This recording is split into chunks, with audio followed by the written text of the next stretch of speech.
Joined now by Mike Schmitz, NBA draft analyst extraordinaire. And there was sincere uncertainty, Mike, about what might happen at the top. And we saw a guy ultimately get drafted fourth who didn't start in a very talented Florida State team. The biggest surprise of the night from your chair was what?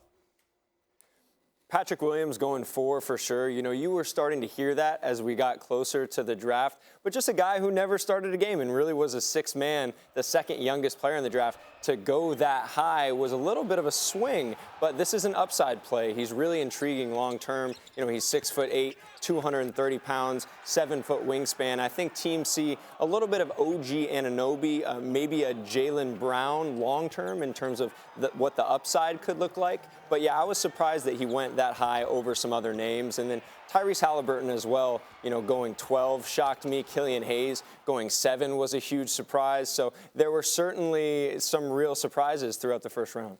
Now, keep in mind, long term, a little later, one big thing. I think that's what this draft was really all about on Wednesday night. And you've gone on record, Mike, repeatedly as saying LaMelo Ball is the most talented player in this draft. And you have seen him in person with your own eyes a ton since he's, what, 16?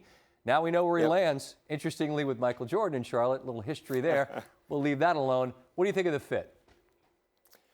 I think it's probably the best fit other than Golden State amongst teams in the top 5, because this is a kid you really need to hand the keys to. He's not someone who could just fit in on any team, and that's an organization where he can come in and really dominate the ball, and they have the cap space to put pieces around him. I really like their young core already. You know, P.J. Washington, 22 years old. He had a tremendous rookie season. Miles Bridges is an explosive athlete. Devontae Graham probably should have won Most Improved Player of the Year. So, you know, they have a young coach in James Borrego. I mean, I really like the setup there. And you know what? I'll tell you this. Being away from the bright lights, I think will benefit him. Being in a small market where he can focus strictly on basketball, because that's what struck me about watching him in Australia. When he was tucked away from all the noise, he was at his best, and I think he'll be able to do that in a city like Charlotte.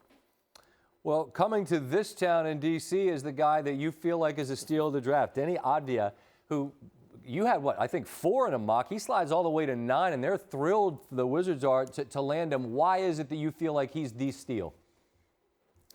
Just because he plays such a coveted position in today's NBA. I mean, having a guy 6'10", 225 pounds who can play really anywhere from 1 to 4, that's exactly what you want. It's like a queen on the chessboard. You know, you could shift him all over the court. And this is one of the more accomplished players in the draft. I mean, he's coming to the NBA with over 100 games of pro experience. He's the youngest MVP in the history of the Israeli League. So I've seen him play kind of a role player role at the EuroLeague level, but then in FIBA competition, the junior national team of Israel, he plays every single position. He makes everyone around him better. So as long as they surround him with the right pieces, I think he could be a top 3 player to come out of this draft. I really do.